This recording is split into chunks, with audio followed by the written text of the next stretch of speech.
clase es auspiciada por diversas comunidades no ahidas. Gracias a todos los que formaron parte. Nos vamos ahora a Jerusalén, Israel, el Rab David Shalem. Bienvenido, querido Rab. Recordar que estamos transmitiendo en vivo en la página de Notinoa, de Brioland México, de Brioland Bolivia, de Estudiantes Universales, de Orlamim, de Tijuana, Noágidas en Crecimiento, y gracias a todas las comunidades latinoamericanas que están conectadas. Querido Rab David Shalem, estamos. Bueno, muchachos, ¿cómo andan? Muy bien. bien. Hola, buenos días. Muy bien, Bueno. Rab, muchas gracias. Buenos días La a todos. bendición para Israel. Amén. Para ustedes también. Bueno, les explico. La clase que quería dar es especialmente, también por preguntas de gente y también porque pienso que es muy importante, el asunto de la justicia. Justicia celestial, justicia del hombre y demás y demás y demás en esta tierra. Está escrito en el Midrash de que Dios tenía sus ciertas dudas si creara el mundo y el hombre. Dios quería crearlo y entonces los ángeles vinieron a Dios y dijeron, pero ¿para qué vas a crearlo si los seres humanos son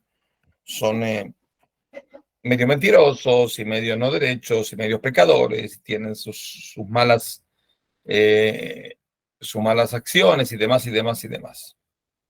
Hay una especie de discusión celestial. Hay quien decía que sí hay que crear el mundo, hay quien decía que no. Abran paréntesis. No hubo ninguna discusión, ¿ok? Porque Dios pensó en hacer el mundo y el hombre antes de crear a todos, antes de crear a los ángeles. No es que Dios creó a los ángeles y se puso a jugar al fútbol con ellos y después se aburrió porque siempre Dios ganaba. Entonces digo, bueno, ¿qué hago ahora? Hago un mundo en el cual hago partidos de fútbol y un mundial que se maten ahí. No. Dios, lo esencial del mundo, la creación del mundo es el hombre. Eso es una especie de discusión no hecha, sino que nos quiere enseñar a nosotros. Es una discusión en el cielo. Entonces hay un versículo que dice, Batishalach emet arza, que la verdad fue como bajada a fuerza a la tierra. Es decir, Dios, ¿cómo solucionó la discusión? No sé quién dijo, no sé quién tiene razón. El que dice que hay que crear el mundo y el que dice que no, yo mando la verdad de este mundo. Y así el mundo se creó. Es decir, el mundo fue creado a través de que Dios bajó una especie de verdad a este mundo. Y eso es lo que provocó la creación del mundo material. Es decir, sin verdad no hay mundo material. Ahora, ¿qué es lo que quiere decir que sin verdad no hay mundo material? La verdad es la base de todo. Todo el adelanto científico, todo el adelanto del mundo, desde que el mundo fue creado hasta nuestros días, incluidamente hasta nuestros días, ciertamente, es a través de una especie de búsqueda de alguna verdad. Yo quiero saber qué es la verdad, por qué esto crece, por qué esto no crece. Si cuando el hombre empezó, vivía vida nómade, y entonces encontró el primer trigo, el trigo cultivado. Cuando lo encontró, ¿dónde se encontró el primer trigo cultivado por el hombre? ¿Ustedes saben? En el norte de Israel y en el sur de Siria. Esa es la zona donde se empezó a cultivar el trigo. Y empezó a sentir de que cuando come ese grano de trigo, se siente más satisfecho, se siente más sano, tiene que buscar menos comida. Entonces empezó a ver cómo hago para yo aprovecharme del trigo. Entonces llegó a la conclusión de que necesito sembrar. No empezar a buscar una espiga acá, otra espiga allá, sino empezar a sembrar trigo. Y si tengo que sembrar trigo, tengo que también asentarme, porque no voy a sembrar el trigo y me voy a ir a otro lado. Entonces me tengo que sentar ahí. Y empezó el asentamiento humano por el trigo. Y cuando él vio que había espigas de tal tamaño, había espigas de otro tamaño, y se dio cuenta, el hombre empezó a pensar, y llegó a la conclusión de muy interesante. Hay espigas que tienen granos de este tamaño y espigas que tienen granos de este tamaño, mucho más chicas. Interesante. Después llegó a otra conclusión, de que si él planta, si ya va a plantar espigas, conviene agarrar las espigas de gran grano, porque se dio cuenta de que las espigas con grano grande dan espigas, espiguitas, las hijas, las nietas, van a también tener grano grande. Y descubrió de que es mejor comer las espigas con grano grande. Eso lo alimenta más. Y así empezó el proceso de adelanto del mundo.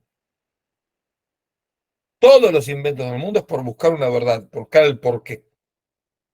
Pero eso es con la condición de que existe una verdad. En la etapa postmodernica que estamos, o que intentan ponernos a prepo, ¿qué dice el postmodernismo? Pueden fijarse en mis clases que tengo en el website de Brito Lam sobre el postmodernismo. Tengo 2 clases ahí grabadas. Les recomiendo verlas. No porque son mías, sino porque pienso de que las clases están basadas en clases que nos dio personalmente el rabino Sherky, el presidente de Brito Lam. Y el postmodernismo, ¿qué es lo que dice? Tiene un solo axioma. No hay ninguna verdad. La verdad no existe. La única verdad que sí existe, según el postmodernismo, es que no hay ninguna verdad. Es decir, es una especie de contradicción. Ellos dicen un refrán, no hay ninguna verdad. Y yo le digo, no, pero hay verdades. No, no, no. No se puede discutir eso, porque es una verdad. La verdad es que no hay ninguna verdad. Entonces no hay hombres, no hay mujeres, no hay niños, no hay. Todo es cambiable, todo es adquirido, todo uno puede cambiar, uno puede autoidentificarse como quiera. ¿Ok? Entonces, como le dije una vez a uno, vos por mí, autoidentificate como gato. No tengo ningún problema. Puedes llegar a comunicarte con miau, con la gente, no hay ningún problema. Mientras yo no te tenga que pagar el implante de la cola, no tengo ningún problema. Autoidentifícate como quieras. Me importa un reverendísimo pepino cómo te identificas. Porque ese es el asunto de que no hay ninguna verdad. Uno no nace hombre, no es mujer, no hay verdades, no hay mentiras. Todo es relativo. Todo depende cómo uno ve. Entonces no hay mal y no hay bien. Y al no haber mal y no haber bien, no hay libre albedrío. Porque ¿por qué uno hace tal cosa? Porque está como condicionado. No porque eligió hacer el mal. Así nació. ¿Y que tiene la culpa? Entonces al no haber libre albedrío, no hay castigo, no hay recompensa, no hay nada. Entonces el mundo se pudre. Ese es el postmodernismo. Dios creó el mundo a través de la verdad. Trajo una verdad y dijo, acá, ahí, con esta verdad, a través de la verdad se va a crear el mundo, a crecer el mundo. Ahora, en el momento en el que hay una verdad, significa de que hay una mentira. Si la verdad y mentira se crearon juntos, la posibilidad de mentir está porque hay una posibilidad de no mentir, de que hay una verdad. Ahora, cuando al haber libre albedrío, hay cada uno de nosotros debe tener su juicio por sus buenas acciones o malas acciones.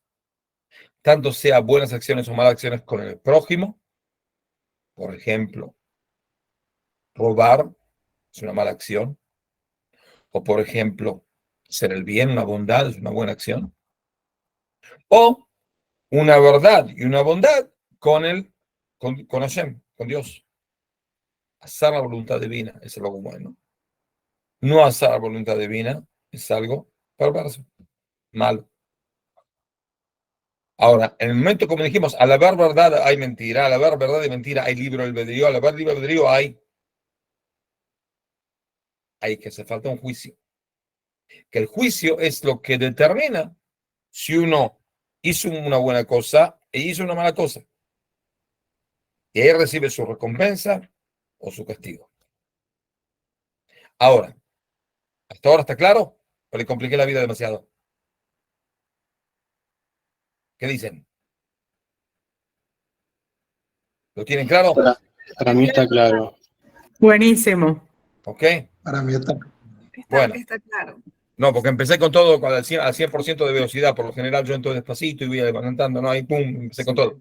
Entonces me porté medio como un animal. Me di cuenta después. Bueno, no importa. Como sea. Bueno, entonces dijimos de que hay verdad, hay mentira, hay buenas acciones, malas acciones, hay juicio. Ahora, ¿qué es lo que Hashem prefiere? ¿El juicio celestial o el juicio terrestre? ¿Qué es lo que Dios quiere? Creo que terrestre. ¿Cómo puede ser? Y Yo todos pienso dicen, ¿quién dice? Yo voy por el celestial, la parte espiritual, la conciencia. No. El El celestial autojuicio. es que Dios lo juzgue. ¿Qué es preferible para una persona? Es decir, ¿qué es lo que prefiere Dios? No lo que prefiere la persona. ¿Qué es lo que prefiere Hashem? ¿Que el juicio sea celestial o que sea terrestre? Terrestre. Terrestre, cuando habla de terrestre, es No se peleen porque si no vamos a juicio. Celestial.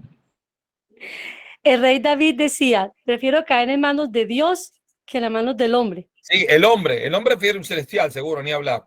Pero Hashem, ¿qué es lo que prefiere? Yo no pregunté qué es lo que prefiere el hombre, pero ¿qué Jonathan, prefiere Hashem? Rabino, yo voto por Que uno por el mismo se juicio juzgue. terrenal, por el séptimo precepto noajida de las leyes universales. Muy bueno. Para mí también, el Y bueno, terrestre. es bastante, ahí entendían el asunto. Si qué Hashem, pena. voy a cerrar. Si Hashem nos obligó a todas las personas, tanto judíos como no judíos, a hacer una organización, leyes, que a través de esas leyes tienen que ser justas y tienen que haber una especie de juzgado, nos obliga a juzgar, quiere decir que es parte de la voluntad divina. Es decir, ¿cómo yo sé que es una voluntad divina? Porque es un precepto, porque es parte de la ética de la Torah y demás y demás y demás. Entonces, al haber una especie de obligación, según la ley, no para cualquier ser humano, por el solo hecho de ser humano y dejar de ser un monito, es que debe hacer una especie de instancia jurídica basada en leyes justas y ecualitarias. Ecualitarias se dice, ¿no? ¿Sí? Igualitarias. Igualitarias para todos. Es decir, no hay una ley para tal persona y otra ley para otra persona. No. La ley tiene que ser justa, igualitaria y ética, por supuesto. Si yo hago una ley que dice de que una persona que me mira torcido lo puedo matar, no es una ley justa. ¿Ok? Pero tengo que hacer una ley que diga, y ahí es la diferencia entre judíos y no judíos, porque los judíos tienen dos sistemas jurídicos paralelos. Está el sistema de la Torah y está el sistema que tiene que ser el reino. El reino puede juzgar cosas que en la Torah por ahí se piensan, el veredicto es distinto, y cambiar el veredicto y juzgar para poder manejar el país. Si es algo la gente por lo general no sabe, ni siquiera judíos no se dan cuenta, de que está lo que la Torah dice y está que la Torah misma dé una especie de prerrogativa al gobierno de arreglar cosas a través de juicios y leyes para cerrar las lagunas jurídicas que existen. Es decir, hay una ley y hay como una especie de echa la ley, echa la trampa. Hay una especie de trampa, una especie de cosas que no nos dimos cuenta, que en la Torah por ahí no está especificado. Entonces, ¿qué es lo que tiene que hacer el gobierno? El rey, el gobierno elegido, quien sea. Tiene que tapar esos agujeros para que una persona no sea un degenerado en el marco de la Torah. Porque ese es el peligro. Ahora, una persona que no es judía debe hacer juicio, debe organizar una especie de sistema jurídico, legislativo y jurídico, como dijimos, basado en la ética, que sea moral y igualativo a toda la sociedad. Que no es una especie de este tiene más prerrogativa y el otro no. No, tiene que ser equitativo a todos. ¿Ok? Por eso quiere decir de que el juicio terrenal es lo que Dios quiere. No es que Dios quiere porque está muy ocupado y no tiene ganas de juzgar a cada uno de nosotros. No, no. Si Dios se puede ocupar de cada uno de nosotros. Eso es en lo que Dios quiere. El asunto es qué es lo que la persona quiere. La persona quiere un juicio terrestre o un juicio celestial. Uno de ustedes me dijo, trajo el versículo de David, que dijo, es preferible caer en la mano de Dios antes que caer en la mano de la gente. Eso es un versículo especial en el cual está escrito casi explícitamente que una persona prefiere que el que lo juzgue sea Hashem. Sí y no. Voy a explicar el contexto donde fue dicho ese versículo. David pecó. Se emperró, no sé por qué, en contar al pueblo de Israel. ¿Cuánta gente hay en el pueblo de Israel? ¿Sobre cuánta gente reina? Lo trataron de decirle, no hace falta. No es tan bueno que esto y lo otro. Y él no. Quiero que lo cuentes. Es una orden del rey. Bueno, contaron. En el momento que lo contaron, ahí Dios le dice, le manda al profeta y le dice, pecaste. Como pecaste tienes tres opciones. O que va a haber una plaga que va a matar gente, peste, o que vas a ser perseguido por tus enemigos, o que vas a tener que escapar, no me acuerdo cuál es la tercera. Ahora un segundo que le traigo la Biblia. Shira, Tanaj, Dajuf. ¿Qué es el Tanaj? Y todo Dajuf. Ahora me trae la Biblia. Le dio tres opciones. Dos de las opciones son que tienen que ver con pueblos que lo van a dominar, con enemigos que lo van a hacer correr.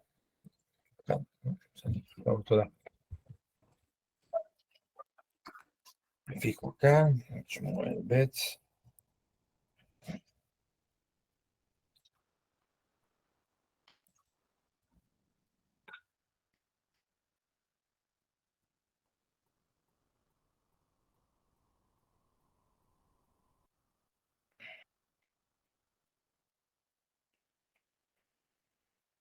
7 años de hambre o 3 meses que va a tener que escaparse de sus enemigos que lo van a perseguir, o una peste, una plaga de peste. Y ahí dijo David, ¿sabes qué? Prefiero la peste, porque la peste que lo manda es Dios. Entonces Dios por ahí tiene amparo de mí y del pueblo y va a ser mejor, porque caer en manos de enemigos es peor. Entonces, comparado con eso.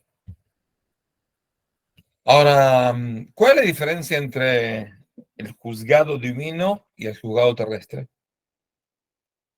Que el juzgado divino, uno puede hacer una trampa. Si trayendo un buen abogado, trayendo buenas, ¿cómo se dice? Hablando bien, pidiendo perdón, salamareando al juez, dando una coima, como se dice, no sé si todos dicen coima en Sudamérica. Es decir, coima es entendido, en Sudamérica es totalmente entendido, ¿no? Bien. Todo entiende la palabra coima. Sí. Bien.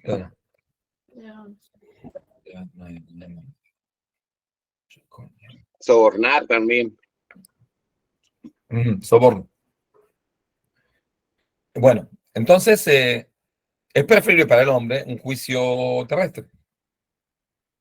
Porque a Dios no se lo puede sobornar. Y no se lo puede salamarear.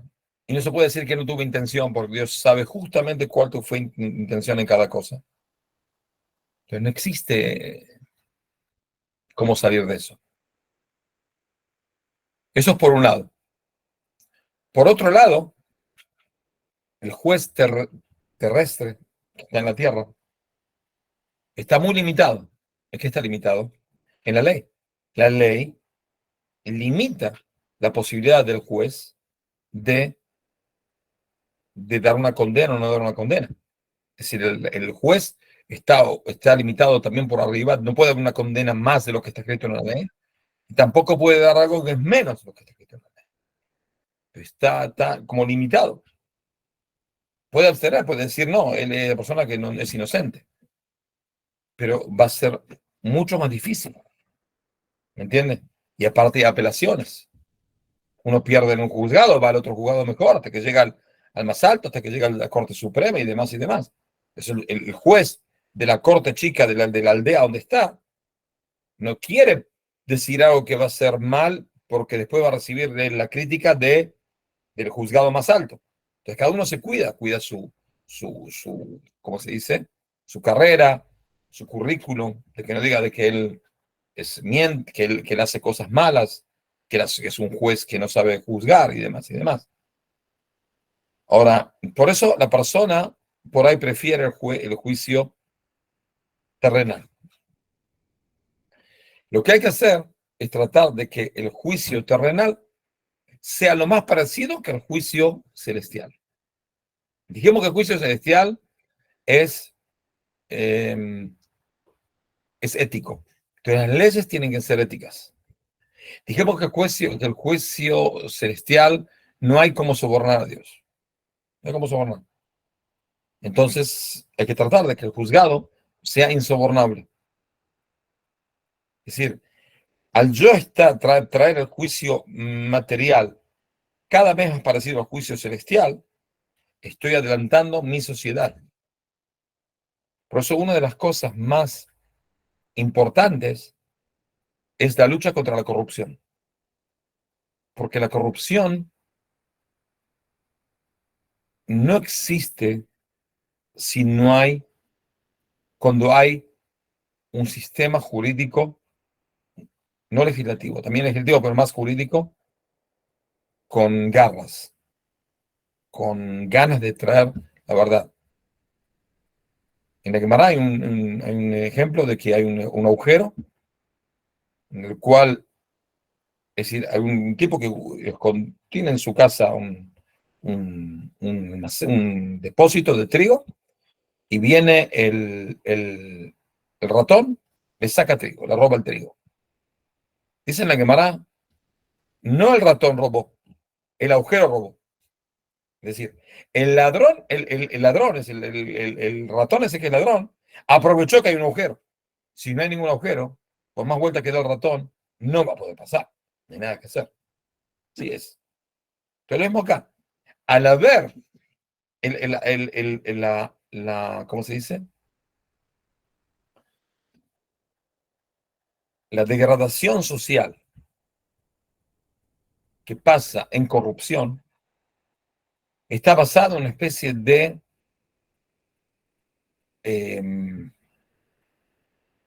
sociedad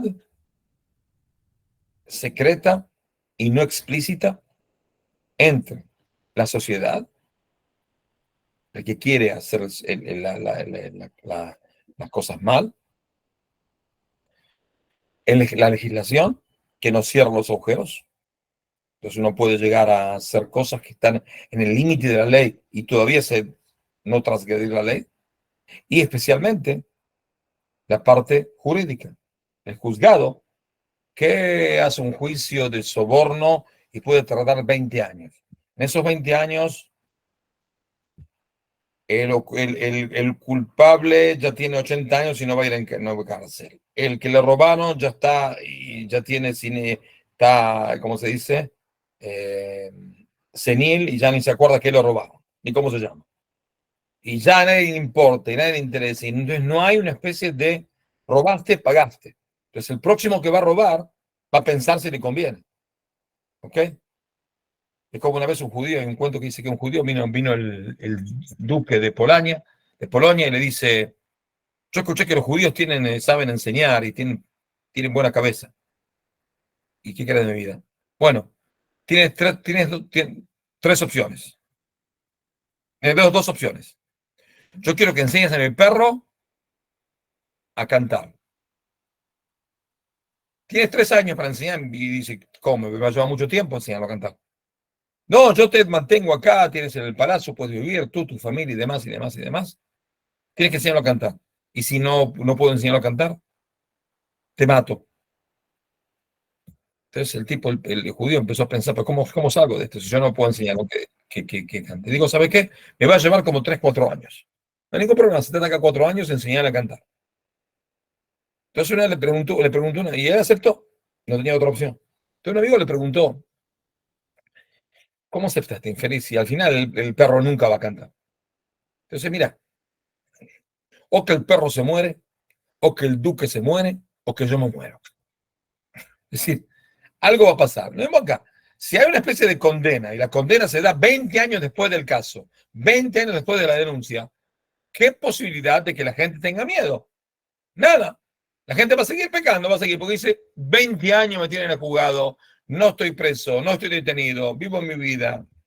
Al final cierro con algo. No hay problema. Especialmente en países como con inflación. Uno roba $100 hace 20 años y hoy en día paga 2 centavos porque se fue el dólar a la luna. Entonces él roba en pesos o roba en la moneda del lugar y se le puede juzgar únicamente por lo que robó en pesos, no en dólares. Y así vive. Entonces no, hace falta que sea, como dijimos, moral, equitativo y rápido.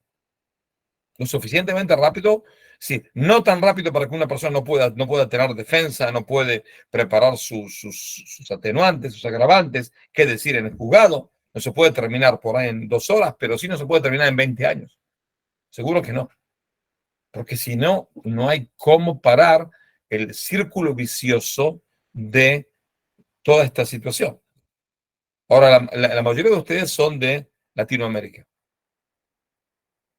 Y yo también nací en Latinoamérica. Todos nosotros sabemos de que Latinoamérica especialmente, no por una cosa intrínseca, no es una cosa racista, no, por supuesto que no. Pero estamos seguros de que el soborno, las malas acciones, provocaron que Latinoamérica esté en donde esté. Cada país. Es decir, puedo llegar a hacer una especie de ¿cómo se dice?, de investigación a cada país. Y si en cada país que estamos hablando de ustedes, que representan ustedes, son 87 personas, 87 incluido mí, sé que el país de donde yo nací y me crecí, si dejan de robar, no sé si va a ser una potencia, pero va a estar mucho mejor, sin ninguna duda. Es decir, todo lo que pasa es basado en eso, en la podredumbre de la ciudad, de la podredumbre de la sociedad, que se degrada, se va, no actúa de manera como debe ser. Entonces al final Dios lo va a juzgar. Y cuando Dios juzga no conviene, porque Dios sabe cuál fue la intención de cada uno. ¿Entiendes? De cierta manera Dios por ahí no conviene, porque no se lo puede sobornar.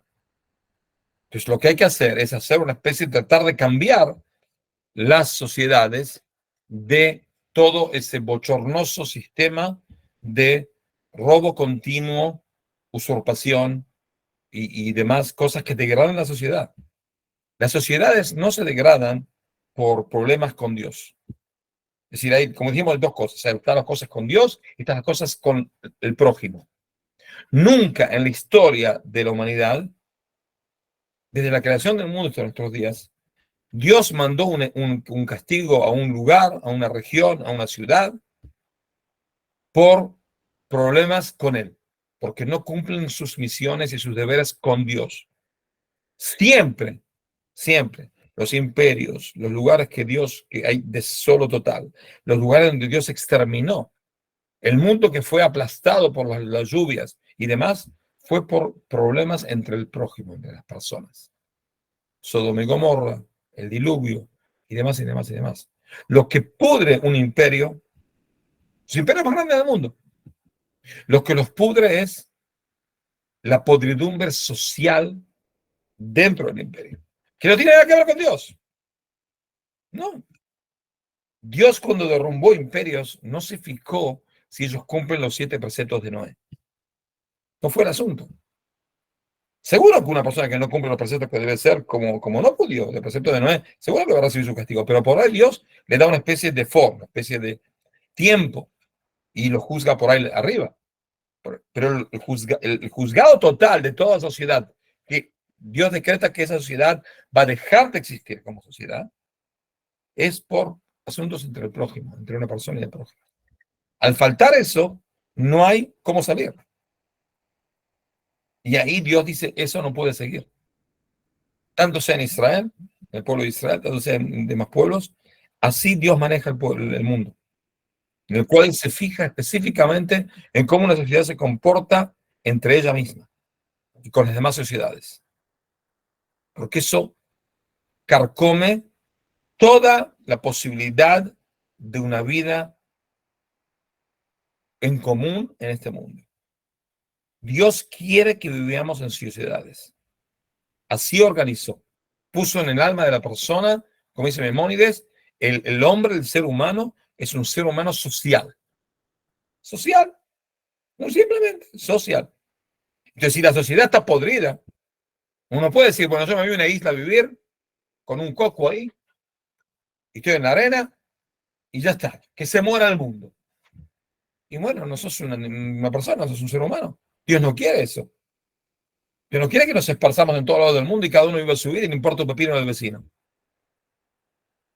Por ejemplo, en lugares en Europa, como no hay tantos jóvenes, que una persona puede estar anciana y bueno, se murió de un ataque y se quedó en la casa y nadie lo ve y no tiene un hijo solo, porque en Europa tienen un hijo por familia los que se casan, los que no se casan ni uno tiene. Ustedes tienen un hijo y ese hijo también no tiene mucha relación con la madre y de repente a veces al año, yo qué sé, le empiezan a buscar y no está y de repente, bueno. Y de repente vienen los vecinos y dicen, ¿sabes qué? Hace como un año había una especie de olor, pero no, ya no hay más olor a nada, no, no. Y entran a la casa y ven un esqueleto ahí, sentado. La madre, que se murió. ¿Ok? ¿Qué significa? Y eso no es una perversidad, pero es algo, Dios no quiere eso. Dios quiere que sí, que haya una especie de conglomerado, que gente que puedan vivir juntos, que uno puede dar y recibir, que uno puede hacer una bondad con el prójimo y también recibir bondad del prójimo. También recibir bondad del prójimo no es algo que uno tiene que anhelar. Cuánto espero que Dios me dé la oportunidad de recibir algo de alguien. No se tiene que rezar. Más, es preferible tener una especie de forma de vida en la cual uno no se fija en qué es lo que le dan. Mi abuela de bendita memoria siempre decía, no esperes nada de la gente. Mi abuela crió 4 huérfanos y 2 divorciados en su casa con otros 8 hijos. 8 hijos, 4 huérfanos, 2 divorciados en la casa. Más o menos uno encima del otro. ¿Ok? Y aparte mi abuelo, también de bendita memoria, tenía la tendencia, así me llamo yo, David, como se llama como yo, era una especie de líder comunitario, entonces cualquier estúpido que veía en la calle, lo invitaba a comer. Entonces siempre, todos mis tíos me dicen, papá siempre me decía, no había almuerzo sin 30 personas. No existía. No en las fiestas, día cotidianamente. Porque son 8 hijos, 4 muertos, 2 divorciados, mi abuelo, con otros 5 o 6 colgados de no sé dónde. Siempre, 30 personas. Y mi abuela decía, no esperes nada de nadie. Esperar que alguien te dé, es algo que carcome a la persona. Porque mucha gente no te da. Y uno se ofende. Como yo le di tanto y al final no me habló de nada. Tenía una tía que hacía un chiste. No es chiste, es así. Él también era tipo muy bondosa. Ella se crió con mi abuela, es decir, una tía que es la hermana de mi abuela, una huérfana, y se crió con la hermana mayor, que es mi abuela. Entonces ella decía, todo esto que nosotros le hacemos una fiesta acá, cada vez que se casan, cada vez que se mueren, cada vez que esto, cada vez que lo otro. ¿Alguna vez nos van a invitar a un cafecito? Un cafecito. No una cena. No digo que me maten acá un ternero y me pongan un asado. No, no. Un café. ¿Me van a invitar alguna vez a tomar un café en la casa? Le voy a pisar la casa alguna vez, voy a entrar con las piernas, voy a pasar el piso de la casa alguna vez. Y es así. Uno tiene que anhelar recibir. No, no, prefiere no hacer nada. Vivir su vida, no hay ningún problema. El asunto es que Dios quiere de que haya una especie de interacción de las personas. Por eso en el Pirkei Avot, cuando dicen de que hay 4 tipos de personas, hay quien dice, lo mío es mío y lo tuyo también es mío. Es un perverso. El que dice, lo mío, lo tuyo es tuyo y lo mío también es tuyo, es un loco. Pero el que dice, lo mío es mío y lo tuyo es tuyo, dice el Pirkei Avot así, o es algo mediocre, o es como Sodoma y Gomorra. Si tienen la clase que dice Sodoma y Gomorra, ¿no? Hace 2 semanas que expliqué ese coso, ¿no? Soria, ¿hay algo, no? ¿Le expliqué o no? Sí, tenemos una clase que explicó, no completo, pero... Entonces, esa forma de decir, yo vivo mi vida y no te metas en mi vida, ni me meto en tu tuya, no quiero recibir nada tuyo, no quiero darte nada, viví tu vida, matate, suicidate, problema tuyo. Es algo perverso, es algo malo. Es lo que pasó a Sodoma y Gomorra. Sodoma y Gomorra era peor, ya las sofisticaron. Pero Dios quiere de que haya una especie de correlación entre las personas. O sea, al no haber, Dios puede decir, ¿yo para qué quiero esta gente? ¿Para qué me sirve? Si no hacen el bien con el prójimo, no sirve para nada. Vamos a ver una especie de, por ejemplo, una halajá. Hay una ley que dice así, que si uno mata a una persona con intención, por supuesto, tiene pena de muerte. Pero una persona que está con un hacha y está echando en el bosque, pum, pum, pum, y de repente vuela el hacha, el fierro, el cero del hacha, ¡pac! Y mata a una persona. Le pega un golpe, lo mata. ¿Lo mató con intención? No. Mató sin intención. Pero el versículo dice algo interesante. No dice con intención, sin intención. Dice, si no lo odia de ayer o antes de ayer. Y mulo son el que no lo viene odiando a esa persona. ¿Qué significa que no viene odiando? ¿Cómo puedo demostrar que una persona odia al prójimo si el otro no me dice? Si vamos a decir que el tipo está con un hacha, le sacó el ojo, lo mató. Va a juicio. Los juzgados tienen que demostrar que lo odió. ¿Y cómo pueden demostrar que lo odió? Para dar una especie de presión si no lo explicó. ¿Por qué lo odia? En serio, pero no lo dijo. Entonces esto, ¿sabes? Mira, el juez tiene que preguntar así.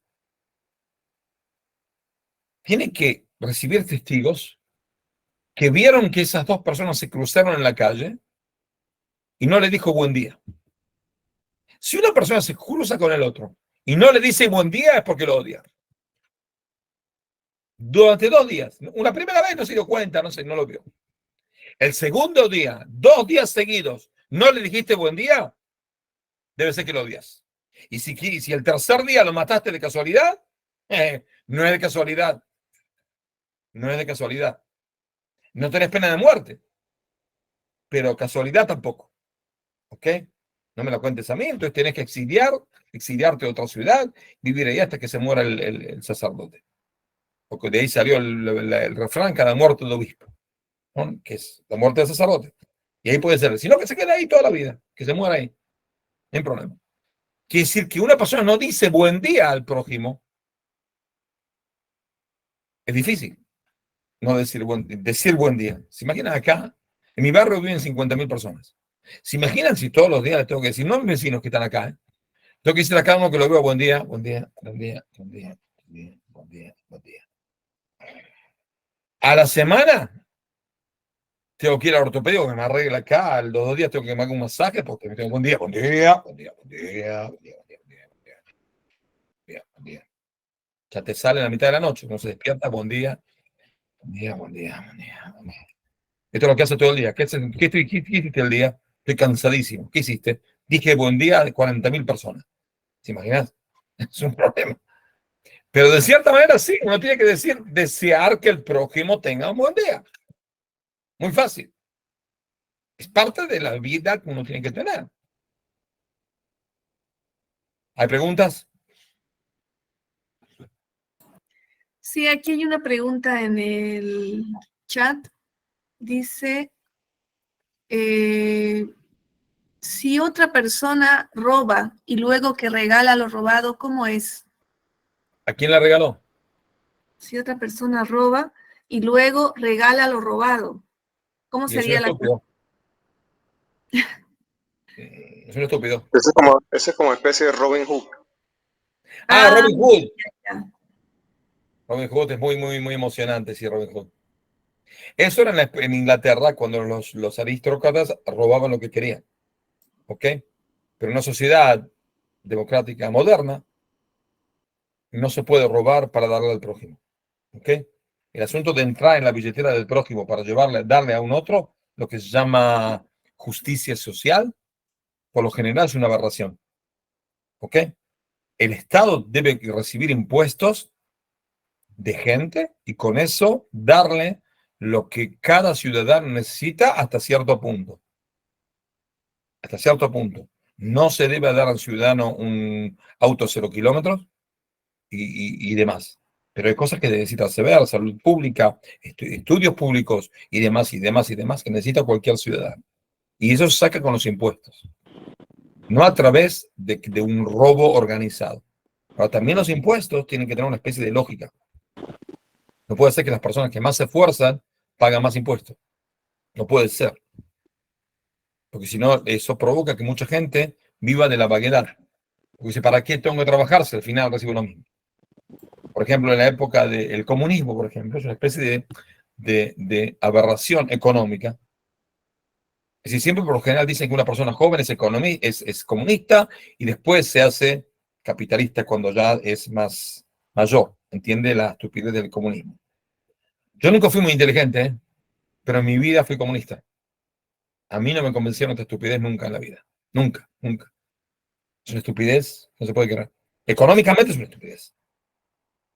Yo tengo amigos que vinieron de Rusia, en la época comunista, y por ejemplo hay un puente acá que lo construyeron 2, 3 años, construyeron un puente que te ahorra unos minutos y ahorra todo el tráfico y demás.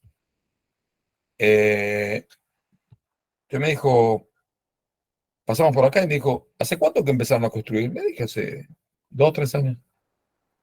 Y acá todo en Israel es mucho más lento, porque toda la parte jurídica acá es una especie de enrede total. La cantidad de estúpidos abogados que se la pasan haciendo, volviendo loco a la gente, y si hay un terremoto, y si cae un maremoto en Jerusalén, del mar a Jerusalén son 60 kilómetros, no importa, y si cae un asteroide, y si surge un geyser, y todas estupideces en cosas que son mucho más caras, por eso todo es caro, todo es lento, mucho más lento de lo que tiene que ser en cualquier país normal, ¿no? Mucho más lento. Sí, lo hacen fuerte.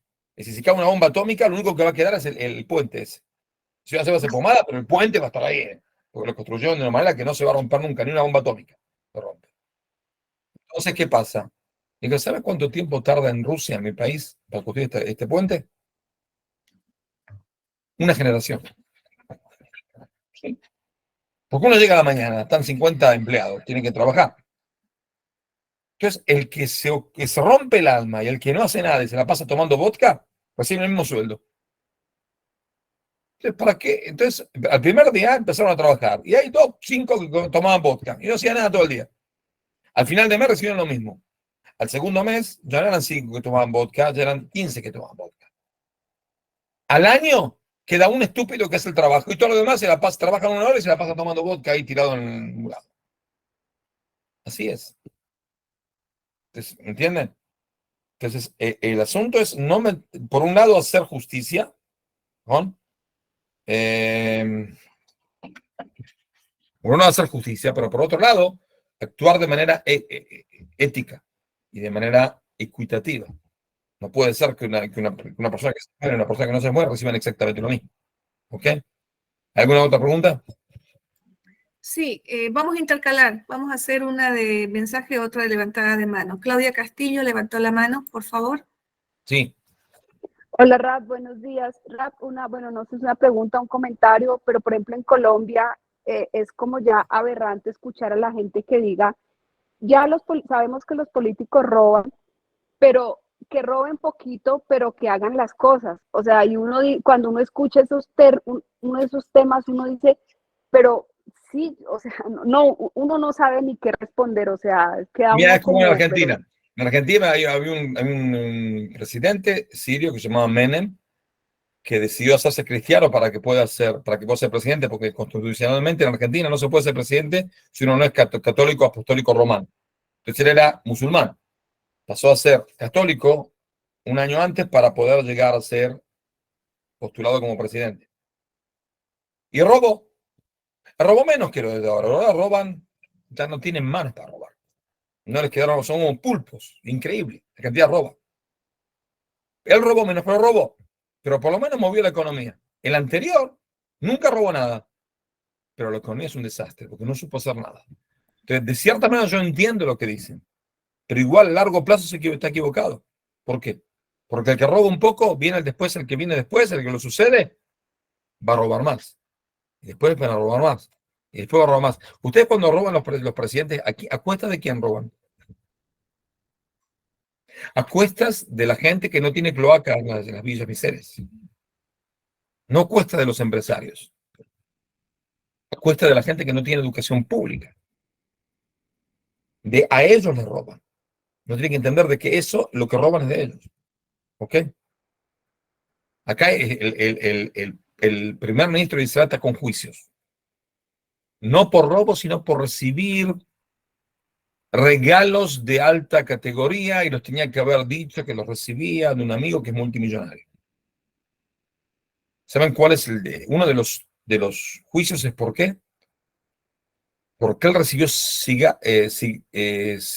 ¿cómo se dice? Cigarros de Cuba. El tipo le traía Habanos de Cuba. Es un estúpido porque tiene plata, tiene suficientemente plata. El primer ministro de Israel tiene bastante plata, una familia bastante de dinero. Él se podía comprar solo. Lo que pasa es que es un estúpido. Él y la esposa, dos estúpidos. Y traen y reciben, que no hacía falta, ni hace falta ensuciarse por eso. Pero está en juicio, por eso. Tengo el tallerista mío del auto, es árabe palestino. Árabe, no palestino, no existe, la palabra palestino no existe, no hay pueblo palestino, es árabe. Me dijo, ustedes son unos estúpidos los judíos. Hacen juicio, hay un primer ministro de Israel que estuvo preso 1 año y medio. ¿Por qué? Porque hizo una especie de intercambio y ahí le salió una especie de que él vendió un cuadro de la esposa y el que compraba un cuadro de la esposa recibió una autorización para poder abrir una compañía no sé dónde. Ese círculo así. Si le compras un cuadro, bueno, compré un cuadro de la esposa por $100,000. Ah, bueno. Y ahí le dio el permiso. De ahí se quedó con más o menos $50,000. Hizo una ganancia. Todo este asunto. Tuvo preso 1 año y medio. El primer ministro de Israel tuvo preso 1 año y medio. El único primer ministro que tuvo preso. Me dijo Lara, ustedes son unos estúpidos. El primer ministro de la autorización palestina, que tiene una casa de 60 dunas, ¿sabes qué 60 dunas? 60 dunas viene a ser un terreno de 6.000 metros cuadrados. ¿Ok? 6.000 metros cuadrados. Tiene un helicóptero, 2 yates privados, 2, ¿cómo se dice? Para que el helicóptero pueda bajar. 4 piscinas. ¿Y esto de dónde pensás que lo sacó? De los robos que hace. Wow. En el momento que ustedes se les den una estupidísima idea de dar un Estado a la autoridad palestina, en ese mismo día, te juro por lo que quieras, yo me escapo de acá, me voy a vivir a Chile. Tengo primos en Chile, me voy a Chile, no quiero vivir acá. Ustedes están locos de la guerra, ¿saben lo que roba esta gente? Y por eso a largo plazo el robo también, que donde se puede justificar al final, degrada a la sociedad. ¿Entendido? Por eso hay que tener Gracias, mucho... Rap. Pregunta, ¿cómo se juzgan al alma de un bebé? ¿Cómo son los juicios?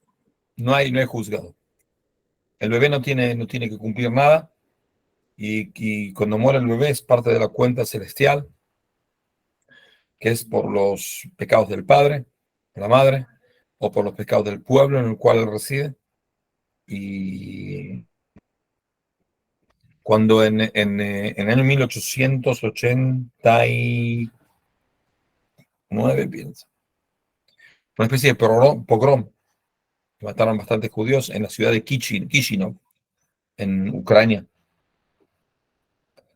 Murieron como 85 y entre ellos bastantes niños.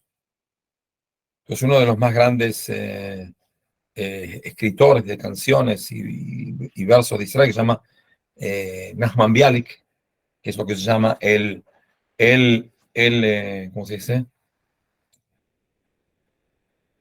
El compositor nacional, se lo dice acá. Era sionista, después vino Israel. Entonces él escribió sobre esos pogrom de Kishinev. Dijo, la venganza de la muerte de un niño no la creó ni el diablo. Si el diablo tiene que pensar, ¿cómo hago para que este degenerado que mató a un niño sufra? El diablo se la sabe todas, cómo hacer sufrir a todos.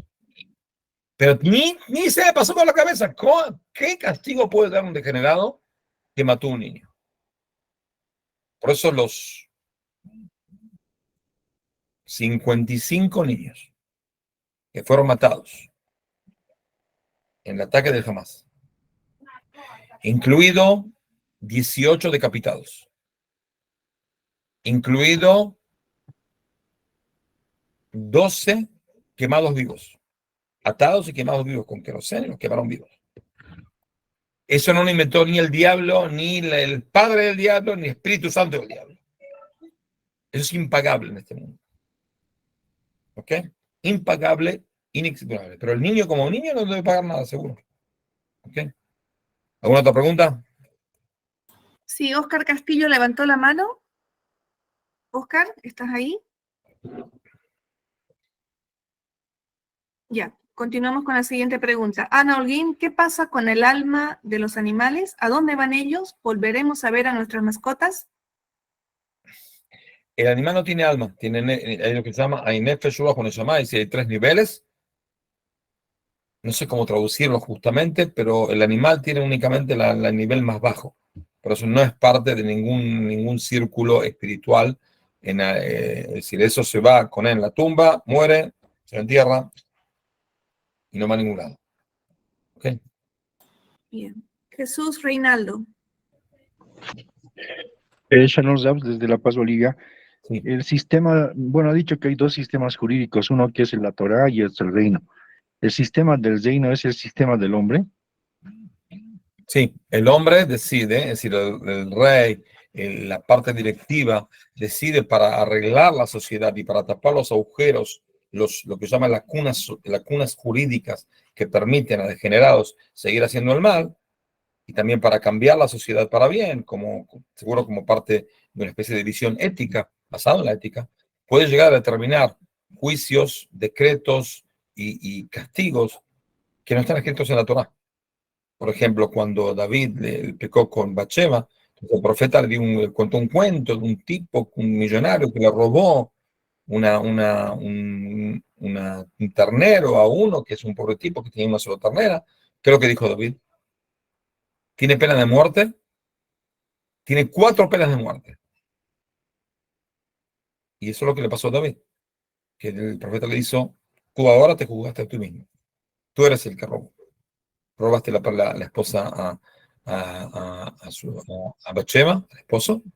Por eso vas a pagar con 4 muertos. Y eso es lo que pasó, que murieron 4 hijos de David, los tuvo que enterrar él. ¿Okay? Y eso no es según la Alajá. Según la Alajá no es así la Alajá, pero es el rey del crimen. Es decir, declare algo. Por ejemplo, yo siempre digo de que si yo soy una especie parte de un gobierno, y vamos a decir que hay mucha gente que viola a niñas jovencitas, las viola. Yo haría de que esa persona que esté probada que robó, que violó a una niña, lo ato en un poste, ¿ok?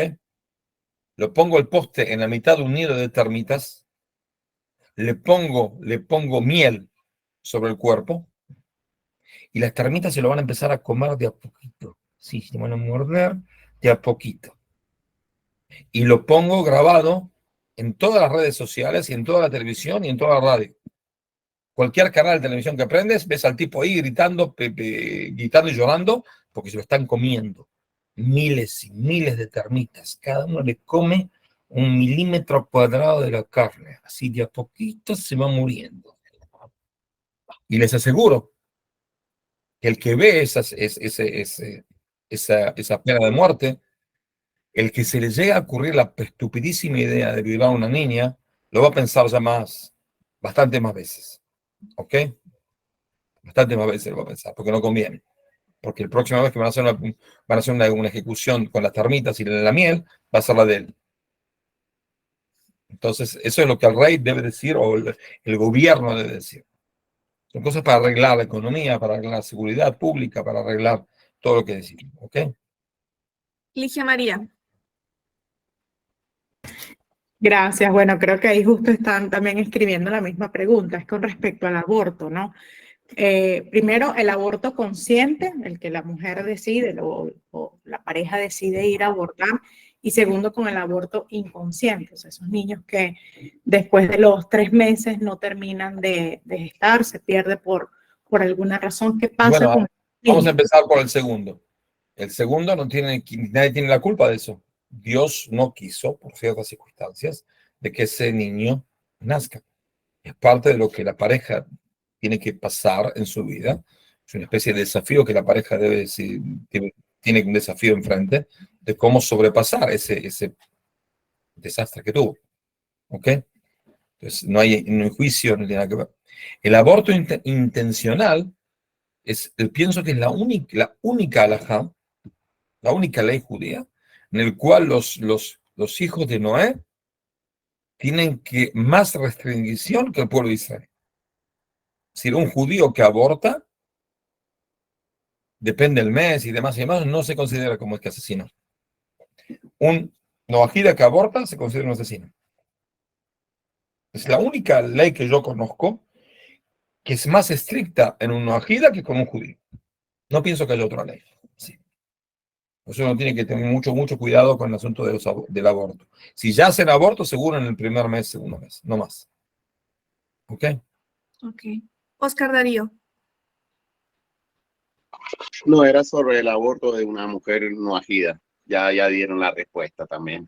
Gracias. Ya. Listo. Bueno. Alicia Chinchilla, por favor. Sí, Rabino, saludos desde Costa Rica. A manera de comentario, Rabino, me llamó la atención la historia que contó del perro, que me recordó la pandemia. Cuando las personas querían vacunarse, la gente decía, no, porque de aquí a 2 años van a salir un montón de cosas, que le va a salir otro brazo a la gente. Y que... Entonces yo le decía a una de mis hermanas que ella no quiso vacunarse, yo le decía, pero ¿qué importa vacunarte hoy? Si acaso sabes que de aquí a 2 años no sabes si hay otra cura o si vas a tener 2 años de vida más para poder vivir. Entonces me recordó, me hizo memoria la historia suya. Había un estúpido que yo Rabino. conocí acá que tampoco se quería vacunar porque le dijo de que no, te sale después, te va a crecer un miembro. Dice, le dije, ahí cuerda, ¿qué miembro te va a salir? ¿Otra oreja? Me dice, no, por ahí me sale algo acá. Y no hay ningún problema. Lo único que haces en tu vida, tu cabeza no lo usas para nada, únicamente te la rascas todo el día. Te vas a tener otra mano para rascarte, en vez de 2 manos para rascarte la cabeza, porque cerebro no tenés, vas a tener 3 manos para rascarte la cabeza. Muy bien, perfecto. Anda a vacunarte, esa otra mano mejor todavía.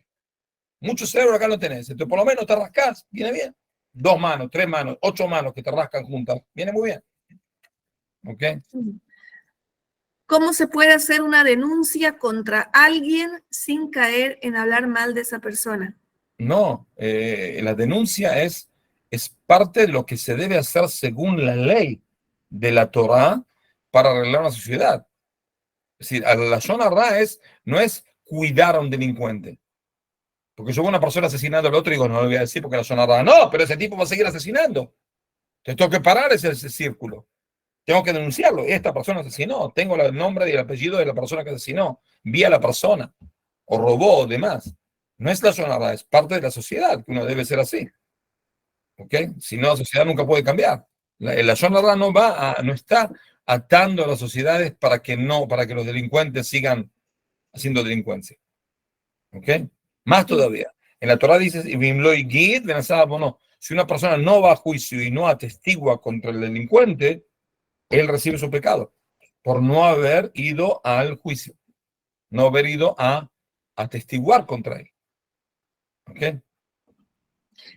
Ya. ¿Existe alguna literatura para noágidas en relación a que la ley del país, ¿cómo es? En relación a que la Torá se adapta a la ley del país en tanto que no vaya en contra de la misma Torá?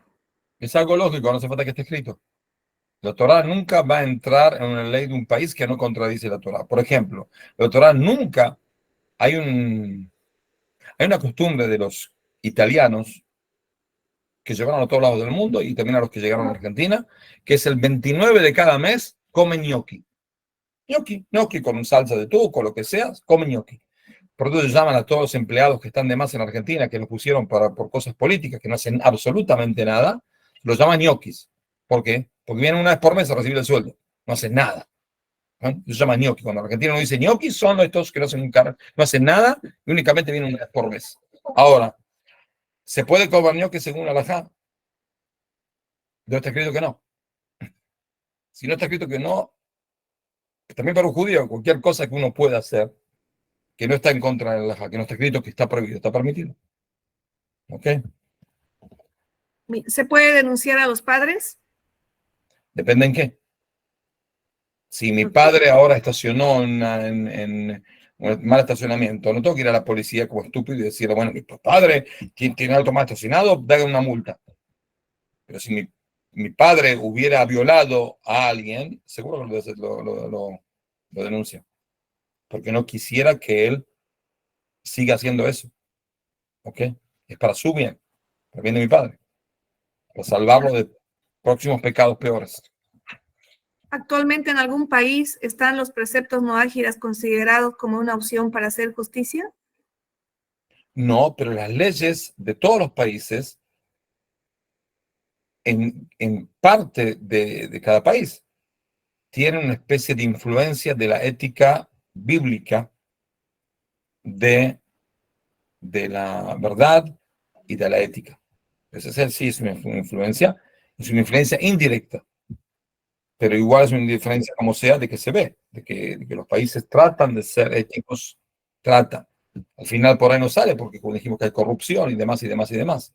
Pero la ley tiene que ser ética y debe ser ética. Y de cierta manera sí es ética. De cierta manera. Dos últimas preguntas. Eddie Sánchez levantó la mano y después Emilia Goritz. Hola, no, ya está, ya respondieron lo que iba a preguntar, está okay. bien. Era sobre la Yonalá. Bien, Emilia. Buen día, salón a todos. Y, ¿Cómo anda? Bueno, estudiamos con su hijo a la mañana. Baruch Hashem, qué alegría, hermosa noticia. Me dijo que quiere ir conmigo a la playa. A la playa de la Franja de Gaza. Me dijo hoy, Rabino, ¿cuándo vamos a la playa? Digo, playa, hace un poco de frío ahora para ir a la playa. Digo, no, la playa de Gaza. Digo, bueno, enseguida. No, pensé que era en Tel Aviv, pero Gaza es muy arriesgado. Sí. Estate tranquilo, no te preocupes.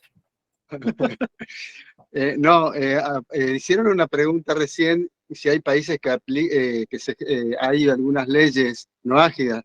El gobierno de la ciudad de Buenos Aires, yo me enteré que en el Consejo Deliberante aprobaron los 7 principios universales de monoteísmo para... ¿Me puede mandar el artículo? Le agradezco si me manda el artículo. Sí. Lo voy a mandar porque le voy a pedir, el que comentó fue el rabino Ariel Groisman, y a mí también me causó mucho agrado eso, y así que le voy a pedir a él. No tuve que hacer la verificación que usted me pide, pero... Averigüe y mándemelo, me va a poner muy contento, y le voy a mostrar al rabino Cherky y demás. A mí también me puso muy contento porque digo, bueno, por lo menos en este país que tenemos tantas contradicciones y verdaderamente, como usted hizo referencia a que los juicios se demoran mucho en Argentina y justamente no puede ser así. Estamos con los pies caminando en el cielo raso. Me parece que en Argentina está todo el mundo al revés. Y eso que me hago cargo porque yo soy del partido oficialista, pero no soy partido de los ladrones.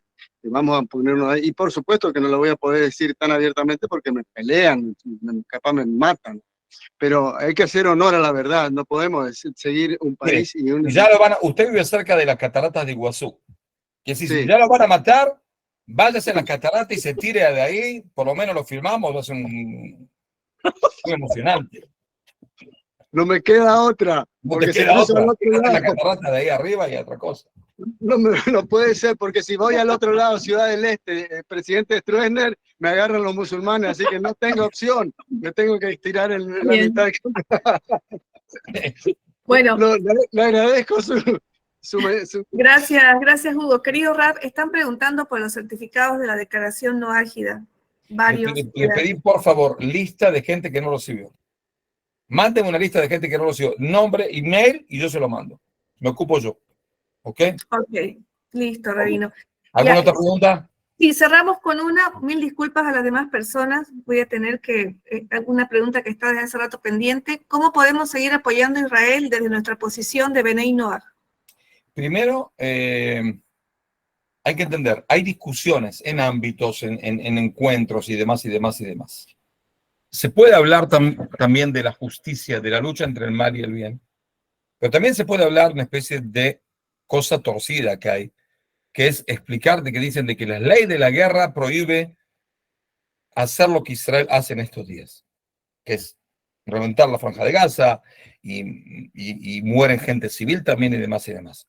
No conozco, y sé de historia, sé bastante de historia, no conozco ningún ejército del mundo que pueda llegar a ser tan ético y tan meticuloso y tan,